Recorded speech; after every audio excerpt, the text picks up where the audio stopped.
അസ്സലാമു അലൈക്കും വറഹ്മത്തുള്ളാഹി വബറകാതുഹു. എല്ലാ മാന്യ പ്രേക്ഷകർക്കും മുസ്ലിം വിശ്വാസം ചാനലിൻ്റെ മറ്റൊരു വീഡിയോയിലേക്ക് സ്വാഗതം. വീഡിയോയിലേക്ക് കടക്കുന്നതിന് മുമ്പ് ഈ ചാനലിൻ്റെ ആവശ്യകതയെക്കുറിച്ചും എന്താണ് ഞങ്ങൾ ലക്ഷ്യമാക്കുന്നത് എന്നുകൂടി പറയാം. അള്ളാഹുവിൻ്റെ പരിശുദ്ധമായ ദീനിൻ്റെ അറിവുകൾ പഠിച്ച് മനസ്സിലാക്കുകയും അത് മറ്റുള്ളവർക്ക് പറഞ്ഞു കൊടുക്കുക എന്നതും ഇസ്ലാമിലെ ഏറ്റവും പുണ്യമുള്ള ഇബാദത്താണ്. ഒരാൾ ഒരു മതം അറിവ് പഠിച്ചു കഴിഞ്ഞാൽ അറിയാവുന്നവർ അറിയാത്തവർക്ക് പറഞ്ഞു കൊടുക്കണമെന്ന് നമ്മെ ഉത്ബോധിപ്പിക്കുന്ന നിരവധിയായ ഹദീസുകളുണ്ട്. ആയതിൻ്റെ അടിസ്ഥാനത്തിൽ നമുക്ക് പണ്ട് കാലങ്ങളിലൊക്കെ നമുക്ക് മതപരമായ അറിവ് പഠിക്കാൻ ഒരുപാട് അവസരങ്ങളുണ്ടായിരുന്നു. എന്നാൽ ഈ കാലഘട്ടത്തിൽ ഒരുപാട് പരിമിതികൾ നമ്മുടെ മതപരമായ വയല് പോലെയുള്ളവ കേൾക്കുന്നതിന് നേരിട്ടുകൊണ്ടിരിക്കുന്ന ഈ സാഹചര്യത്തിൽ ഒരു മതവിജ്ഞാന വേദി എന്ന നിലയിലാണ് ഈ വീഡിയോ ഷെയർ ചെയ്യുന്നത്.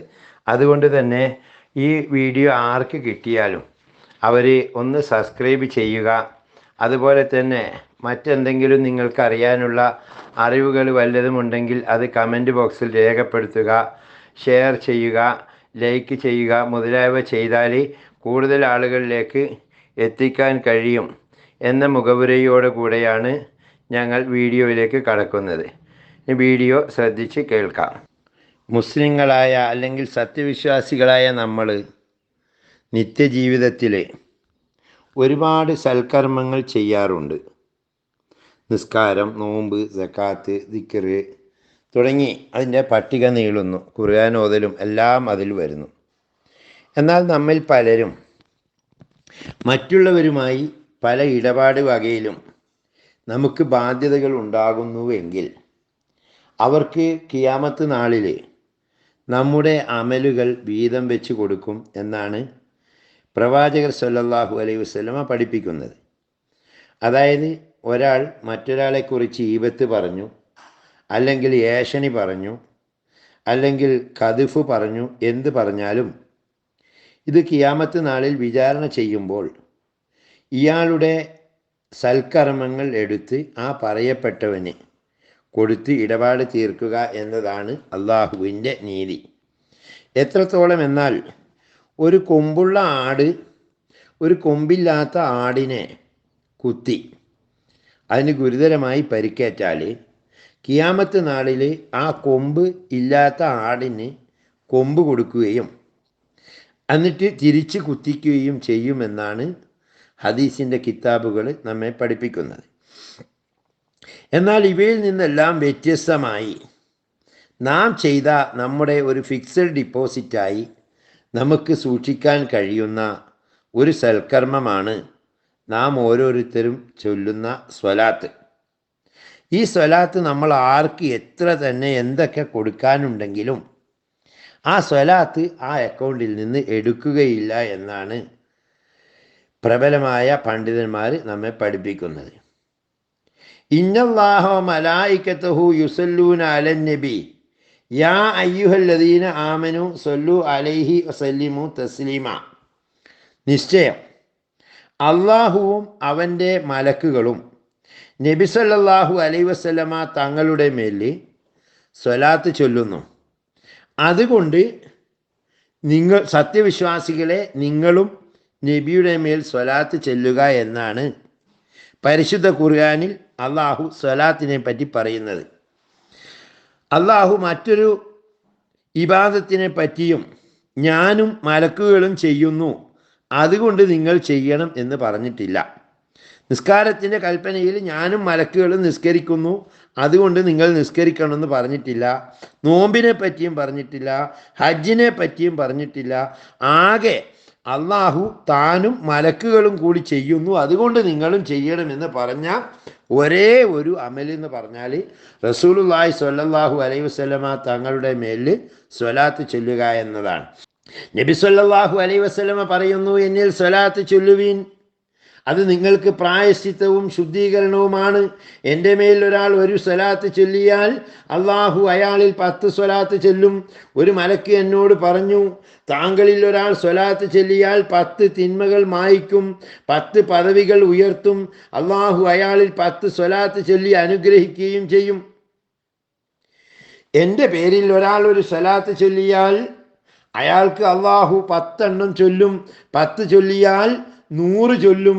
100 സ്വലാത്ത് ചൊല്ലിയവൻ കാപട്യത്തിൽ നിന്ന് മുക്തനാവും. ഖിയാമത്ത് നാളിൽ അയാൾ ശുഹദാക്കളോടൊപ്പമായിരിക്കും എന്നും ഹദീസിൽ വന്നിരിക്കുന്നു.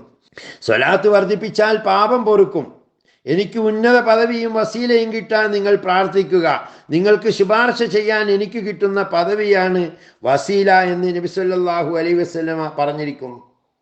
ഒരിക്കൽ നബി തങ്ങൾ സഹാബികളോട് ചോദിച്ചു, ലോകത്തിലെ ഏറ്റവും വലിയ പിശുക്കൻ ആരാണ്? സഹാബികൾ പറഞ്ഞു, ഞങ്ങൾക്കറിയില്ല. നബി മറുപടി പറഞ്ഞു, എൻ്റെ പേര് കേട്ടിട്ട് സ്വലാത്ത് ചൊല്ലാത്തവനാണ് ലോകത്തിലെ ഏറ്റവും വലിയ പിശുക്കൻ എന്ന്. അബൂബക്കർ സിദ്ദീഖ് റളിയല്ലാഹു അൻഹു പറയുന്നു, വെള്ളം തീ കെടുത്തുന്നു, സ്വലാത്ത് പാപം കെടുത്തുന്നു. നബി സല്ലല്ലാഹു അലൈഹി വസല്ലമ തങ്ങളിൽ സലാം ചൊല്ലൽ അടിമകളെ മോചിപ്പിക്കുന്നതിനേക്കാൾ പുണ്യകരമാണ്. നബിയെ സ്നേഹിക്കൽ ആത്മബലിയേക്കാൾ പുണ്യകരമാണ്. താഴെ പറയുന്നത് ചൊല്ലിയാൽ 70 മലക്കുകൾ 1000 ദിവസം, താഴെ പറയുന്ന വിധത്തിൽ സ്വലാത്തുകൾ അത് വിശദമായിട്ട് പറഞ്ഞിട്ടുണ്ട്. അങ്ങനെ ചൊല്ലിയാൽ 1000 ദിവസം രാത്രിയും പകലും പരിശ്രമവും കഠിനാധ്വാനം ചെയ്യണം. അത്രയും വിശദമായി സലാത്തിനെ പറ്റിയിട്ട് വിശദീകരിച്ചിട്ടുണ്ട്. ഉബയ്യ് റളിയല്ലാഹു അൻഹു പറയുന്നു, രാത്രിയുടെ 2/3 അംശം കഴിഞ്ഞാൽ നബി സല്ലല്ലാഹു അലൈഹി വസല്ലമ നിസ്കാരം തുടങ്ങും. അപ്പോൾ തങ്ങൾ പറയും, ഒന്നാമത്തെ മുന്നറിയിപ്പ് കഴിഞ്ഞു, അടുത്തതും വരുന്നു, മരണം ഭീകരതയോടെ വരുന്നു. ഞാൻ ചോദിച്ചു, എത്ര സ്വലാത്താണ് നബിയെ ഞാൻ ചൊല്ലേണ്ടത്? ഇഷ്ടമുള്ളതെന്ന് മറുപടി പറഞ്ഞു. ദിവസത്തിൻ്റെ 1/4 ഭാഗം ചൊല്ലട്ടെ? ഇഷ്ടം പോലെ എന്ന് വീണ്ടും മറുപടി. അതിൻ്റെ കൂടെ പറഞ്ഞു, വർദ്ധിപ്പിച്ചാൽ നല്ലത്. പകുതി ഭാഗമായാലോ എന്ന് ചോദിച്ചു. ഇഷ്ടം പോലെ എന്ന് പറഞ്ഞില്ല. മുഴുവൻ സമയവുമായാലോ എന്ന് ചോദിച്ചു. എന്നാൽ മനസ്താപം നീങ്ങുകയും പാപം പൊറുക്കുകയും ചെയ്യുമെന്ന് നബി മറുപടി നൽകി. എൻ്റെ പേര് കേട്ടിട്ട് സ്വലാത്ത് ചൊല്ലാത്തവൻ സ്വർഗപാതയിൽ നിന്ന് വ്യതിചലിച്ചു. അന്ത്യനാളിൽ എന്നോട് ഏറ്റവും അടുത്തവൻ സ്വലാത്ത് ചൊല്ലിയവനാണെന്ന് നബി സല്ലല്ലാഹു അലൈഹി വസല്ലമ പറയുന്നു. എന്നിൽ 100 സ്വലാത്ത് ചൊല്ലിയാൽ പാപം പൊറുക്കുമെന്ന് മറ്റൊരു ഹദീസ്. നബി സല്ലല്ലാഹു അലൈഹി വസല്ലമ പറഞ്ഞു, അള്ളാഹുവിൻ്റെ തണലല്ലാതെ കിട്ടാത്ത നാൾ 3 കൂട്ടർക്ക് അത് കിട്ടും. സത്യവിശ്വാസിയുടെ വേദനയിൽ ആശ്വാസമേകുന്നവൻ, എൻ്റെ ചര്യയെ സജീവമാക്കുന്നവൻ, സ്വലാത്ത് വർദ്ധിപ്പിക്കുന്നവൻ. ഒരാൾ തൻ്റെ ഒരു എഴുത്തിൽ നിന്നും സ്വലാത്ത് എഴുതി വെച്ചാൽ എൻ്റെ പേരതിലുള്ള കാലത്തോളം മലക്കുകൾ അയാൾക്ക് പാപമോചനത്തിനായി തേടുമെന്ന് മറ്റൊരു ഹദീസ്. സൈനുൽ ആബിദീൻ റളിയല്ലാഹു അൻഹു പറയുന്നു, അഹ്ലു സുന്നത്തിൻ്റെ അടയാളം സ്വലാത്ത് വർദ്ധിപ്പിക്കലാണ്. ആദം ആദ്യമായി ഹവ്വ റളിയല്ലാഹു അൻഹയുമായി കണ്ടുമുട്ടിയപ്പോൾ ഹവ്വ മഹർ ചോദിച്ചു. ഇവൾക്ക് എന്താണ് റബ്ബേ ഞാൻ മഹർ കൊടുക്കുക എന്ന് അള്ളാഹുവിനോട് ആദം നബി ചോദിച്ചപ്പോൾ, ആദമേ, നീ എൻ്റെ ഇഷ്ടദാസനായ മുഹമ്മദിൻ്റെ പേരിൽ 20 സ്വലാത്ത് ചൊല്ലൂ, അതാണ് മഹർ എന്ന് അള്ളാഹു പറഞ്ഞു. അങ്ങനെ ആദം അലൈഹിസ്സലാം 20 സ്വലാത്ത് ചൊല്ലി.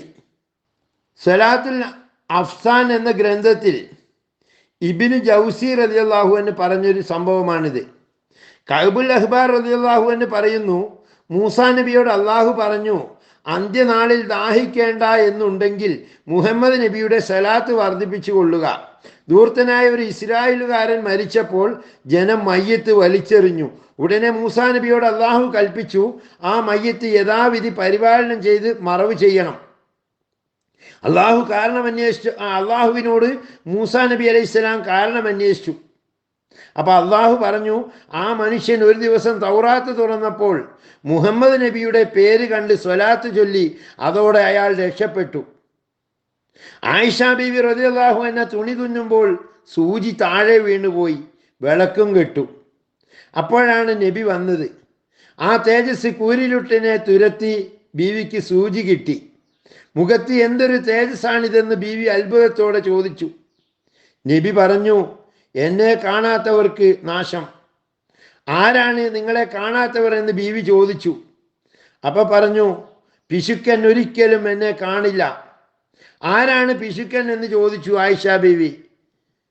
എൻ്റെ പേര് കേട്ട് സ്വലാത്ത് ചെല്ലാത്തവൻ എന്നാണ് നബി സല്ലല്ലാഹു അലൈഹി വസല്ലമ അതിന് മറുപടി പറഞ്ഞത്.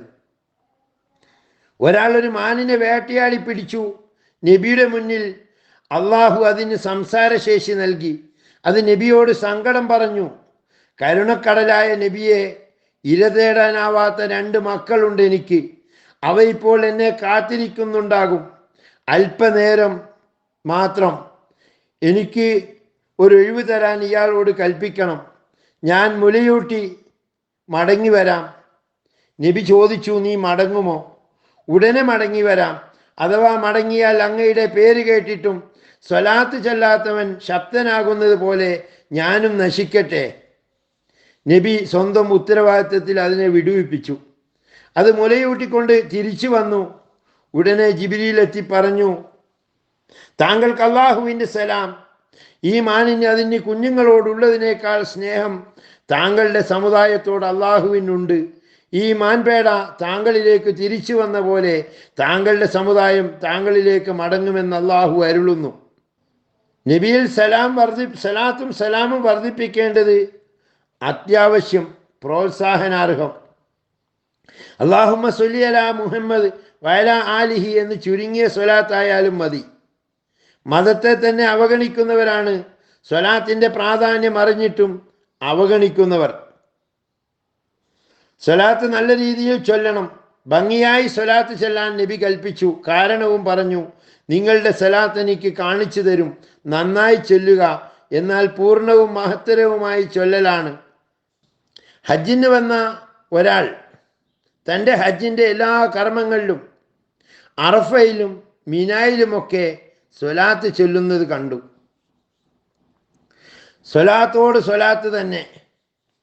എന്തുകൊണ്ടാണ് ഇങ്ങനെ സ്വലാത്ത് ചൊല്ലിക്കൊണ്ടിരിക്കുന്നത് എന്ന് അയാളോടൊരാൾ ചോദിച്ചു.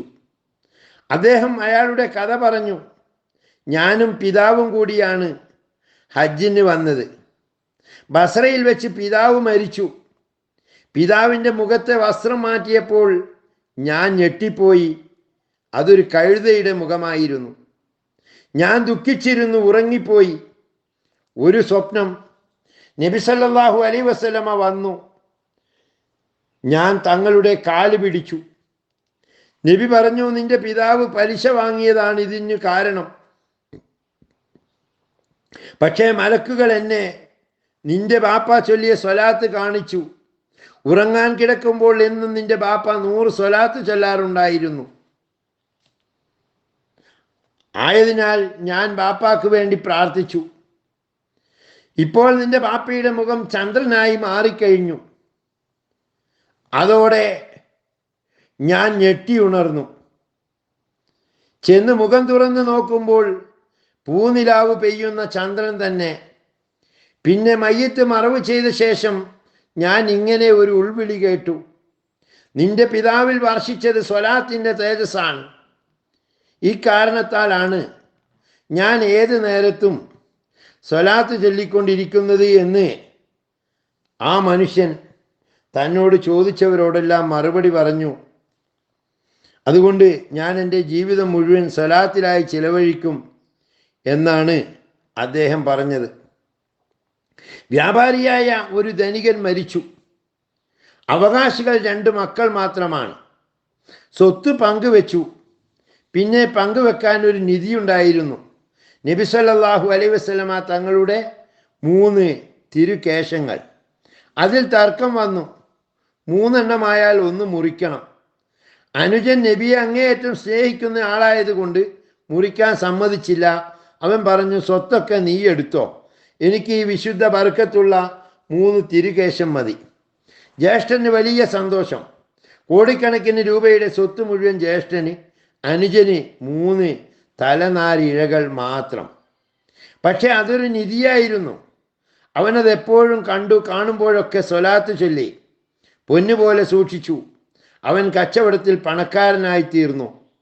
ജ്യേഷ്ഠൻ കച്ചവടത്തിൽ ക്രമേണ തുലഞ്ഞു. ധനമൊക്കെ വിറ്റ് തുലച്ച് പാപ്പരായി തെണ്ടി നടന്നു. ധനികനായാണ് സമ്പന്നനായാണ് അനുജൻ മരിച്ചത്. മരിച്ച ശേഷം ജ്യേഷ്ഠൻ അനുജനെ സ്വപ്നം കണ്ടു. കൂടെ നബിയുമുണ്ട്. നബി പറഞ്ഞു, ആർക്കെങ്കിലും വല്ലതും അള്ളാഹുവിനോട് പറയാനുണ്ടെങ്കിൽ ഇവൻ്റെ കബറിങ്കൽ വന്ന് പറഞ്ഞാൽ മതി, സ്വീകരിക്കും. പിറ്റേന്നു മുതൽ ആ കബറിങ്കൽ ജനസമുദ്രം ഇരമ്പി. വാഹനത്തിൽ വന്നവരൊക്കെ അതിൽ നിന്നിറങ്ങി വിനയപൂർവമാണ് കബറിങ്കൽ ചെന്നത്. ഷെയ്ഖ് ഷിബിലി റളിയല്ലാഹു അൻഹു പറയുന്നു, എൻ്റെ ഒരയൽക്കാരൻ മരിച്ചു. പിന്നെ ഞാൻ അയാളെ സ്വപ്നം കണ്ടു. അയാൾ പറഞ്ഞു, എൻ്റെ മലക്കുകൾ ചോദ്യം ചെയ്തു. ഉത്തരം പറയാനൊന്നും കിട്ടിയില്ല. എന്നെ ശിക്ഷിക്കാൻ മലക്കുകൾ ദണ്ഡെടുത്തു. അപ്പോഴേക്കും അവിടെ ഒരു സുന്ദരൻ വെളിപ്പെട്ടു. അതുവരെയും എനിക്കൊരക്ഷരം പറയാൻ കഴിയാത്തതിൻ്റെ കാരണം മനസ്സിലായില്ല. ഉടനെ ഒരു വിളിയാളം, നീ നിന്റെ നാവിനെ ഈഹത്തിൽ ദുരുപയോഗിച്ചതിൻ്റെ ഫലമാണിത്. പക്ഷേ ആ സുന്ദരൻ എന്നെ രക്ഷപ്പെടുത്തി. അയാൾ ഉത്തരം പറയേണ്ടത് എന്നെ ഓർമ്മിപ്പിച്ചു. അതോടെ മുൻകർ നക്കീറിൻ്റെ ചോദ്യങ്ങൾക്കെല്ലാം ഞാൻ മറുപടി കൊടുത്തു. ഞാൻ ആ സുന്ദരനോട് ചോദിച്ചു, താങ്കൾ ആരാണ്? അയാൾ പറഞ്ഞു, നീ ചൊല്ലിയ സ്വലാത്തുക്കളുടെ പ്രതീകമാണ് ഞാൻ. നിന്നെ രക്ഷപ്പെടുത്താൻ വന്നതാണ് ഞാൻ. ഒരു പുണ്യാത്മാവ് ദിവസേന മുടങ്ങാതെ നബി സല്ലല്ലാഹു അലൈഹി വസല്ലമ തങ്ങളിൽ ധാരാളം സ്വലാത്ത് ചൊല്ലി വന്നു. ഒരു ദിവസം അദ്ദേഹം നബിയെ സ്വപ്നം കണ്ടു. അതോടെ കസ്തൂരിയുടെ ഗന്ധം പരന്നൊഴുകി. പ്രകാശവും. നബി പ്രത്യക്ഷപ്പെട്ടരുളി, എന്നിൽ സ്വലാത്ത് വർദ്ധിപ്പിക്കുന്ന വായ ഞാനൊന്ന് ചുംബിക്കട്ടെ, പുണ്യാത്മാവാകട്ടെ. തൻ്റെ വായ വാസനിച്ചാലോ എന്ന ഭയത്താൽ കവിള് കാണിച്ചു കൊടുത്തു. നബി പറഞ്ഞു, നീ സ്വലാത്ത് ചൊല്ലിയ അതരം തന്നെ വേണം എനിക്ക് ചുംബിക്കാൻ. അതരം കാണിച്ചു കൊടുത്തു. എന്തൊരു സുഗന്ധം! കസ്തൂരി തന്നെ. വീട് മുഴുവൻ കസ്തൂരിക്കാറ്റ്. ഞെട്ടി ഉണർന്നു. അപ്പോഴും കസ്തൂരിയുടെ സുഗന്ധം തന്നെ. വീടാകെ പരിമളപൂരിതമായിരുന്നു. തൻ്റെ അതരത്തിൽ നബി ചുംബിച്ച സ്ഥലത്തെ കസ്തൂരി ഗന്ധം 8 ദിവസം വീടാകെ പരന്നൊഴുകി. നബിയുടെ ഉമിനീരാകുന്ന അത്തറിൻ്റെ സുഗന്ധം നിസ്തുലമാണല്ലോ. കസ്തൂരി തോൽക്കുന്ന ആ സുഗന്ധം അപാരം തന്നെ. നബിയുടെ പേരിൽ പരമാവധി സ്വലാത്ത് വർദ്ധിക്കുക. അത് വർദ്ധിപ്പിക്കുന്നത് നമ്മുടെ ഇരുലോക വിജയത്തിന് കാരണമാകും. അള്ളാഹു അനുഗ്രഹിക്കട്ടെ. വാഖിറു ദഅ്വാനാ അൽഹംദുലില്ലാഹി റബ്ബിൽ ആലമീൻ. അസ്സലാമു അലൈക്കും വറഹ്മത്തുള്ളാഹി വബറകാതുഹു.